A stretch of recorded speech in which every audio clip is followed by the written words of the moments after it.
Et à un moment donné, il faut que le chrétien commence à devenir surnaturel. Ne demande plus des choses d'ici, demande des choses d'en haut. Ben, j'ai envie de te dire, quand tu commences à réussir dans la vie, c'est tout ce que je te prêche là, que le diable et ses agents mettent sur ton chemin pour te détruire. Ils te programment des accidents, ils te lancent des maladies, ils envoient des envoûtements contre ton commerce, ils font des incantations contre tes finances, ils travaillent pour que tu puisses mourir avant le temps. C'est pas ça. Mais c'est par quel moyen? Par le moyen du surnaturel. Ça veut dire que si tu réussis, que tu n'es pas surnaturel, tu n'as pas réussi, tu t'es exposé, tu t'es livré. Il y a des dimensions que Dieu ne te donnera pas tant qu'il ne sait pas que tu peux te défendre. Je reprends. Il y a des dimensions que Dieu ne te donne pas tant qu'il ne sait pas que tu peux te défendre. Il dit, méchant comme vous êtes, vous donnez de bonnes choses à vos enfants. Quand il vous demande un œuf, vous ne lui donnez pas un serpent. C'est pas ça? Il dit, combien de fois le Père donnera-t-il l'esprit à ceux qui lui demandent? Maintenant, ma question. Pourquoi Jésus parle d'œuf et puis parle de serpent? Mais ceux qui ont déjà eu une femme, qui ont eu des poules et qui ont déjà eu des œufs dans une femme, savent que là où il y a poule et il y a œuf, serpent n'est jamais loin. Au village, serpent traîne dans le poulailler parce qu'il aime les œufs. À cause des œufs, il vient là. Et Jésus dit, quand vos enfants vous demandent un œuf, est-ce que c'est serpent vous lui donnez? C'est œuf, non? Mais pourquoi il dit, est-ce que c'est serpent? Parce que Jésus sait que l'œuf que tu as donné là, ça va faire venir serpent. Au fait, tu es chômeur. C'est pour ça que les gens ne sont pas trop sérieux avec toi. Parce qu'eux, ils tuent les travailleurs. Donc comme Dieu sait que tu n'as pas encore le surnaturel qui va avec, il préfère te maintenir dans le chômage, parce que tu n'es pas encore prêt pour le combat. Jésus était bébé, il n'était pas prêt pour le combat. On l'a pris pour fuir en Égypte. Quand tu n'es pas prêt, Dieu te cache. Et Dieu peut te cacher dans quelque chose qu'on appelle la misère. Or, ce n'est pas la misère, c'est une cachette. Pour ne pas que les hommes puissent voir. Pour que personne ne puisse croire en ce qui était annoncé. Pour que personne ne reconnaisse le bras de l'Éternel. Pour que tu n'aies aucun éclat pour attirer les regards. Parce que c'est que si tu attires les regards, les vautours aussi vont te regarder. Les loups vont te regarder. Les charognards vont te regarder. Les hyènes vont te regarder. Si tu ne sais pas te défendre, ils vont te dévorer. Ils te donnent une apparence qui ne va pas attirer les regards. Il faut que tu montes. Parce qu'il y a des promesses qui vont venir lorsque tu seras capable de faire face au combat. Sinon, tu vas mourir dans la vallée. Ézéchiel a vu des ossements dans une vallée. Tu peux c'est les ossements de qui? C'est ceux qui n'ont pas survécu au combat de la vallée.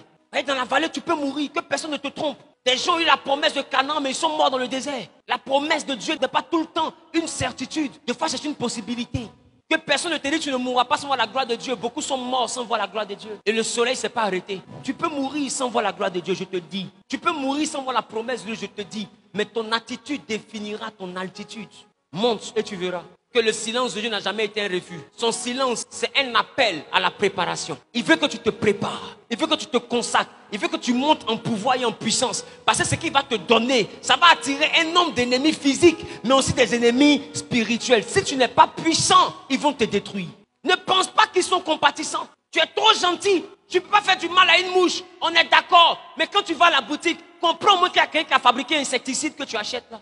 C'est toi qui peux pas faire du mal à une mouche. Sinon, il y a quelqu'un qui a fabriqué un insecticide. Toi, tu ne peux pas faire du mal à une mouche, non? Mais lui, il est parti à l'école, il compte toute son intelligence. Là. Il a pu faire un insecticide pour tuer les mouches que toi, tu ne veux pas tuer. Là. Lui, c'est son travail de les tuer. Donc, il y a des gens sur la terre qui n'ont pas le même cœur que toi. Eux, ils se lavent. Ils t'appellent mon ami, ma copine, ma CP, mon frère, mon jumeau. Mais dans sa poche, il y a un poison qui t'est réservé. Tu penses qui empoisonne ceux qui meurent? Ma chérie, quelqu'un ne t'aime pas. Tu sais qu'elle ne t'aime pas. Elle te guette. Et puis tu arrives chez elle. Tu laisses ton verre pour aller pisser. Tu comptes sur quoi? D'ailleurs, même si elle t'invite, est-ce que même tu vas venir? Pourquoi? Parce que tu sais qu'elle ne t'aime pas. Alors si les gens sont empoisonnés, c'est parce qu'ils pensent qu'ils sont avec des gens qui les aiment. C'est-à-dire que celui qui t'empoisonne est au milieu de tes amis. Donc c'est un ami. Alors un sage a dit, Seigneur, protège-moi de mes amis. Mes ennemis, je m'en charge. Ça semble bête, mais c'est tellement profond.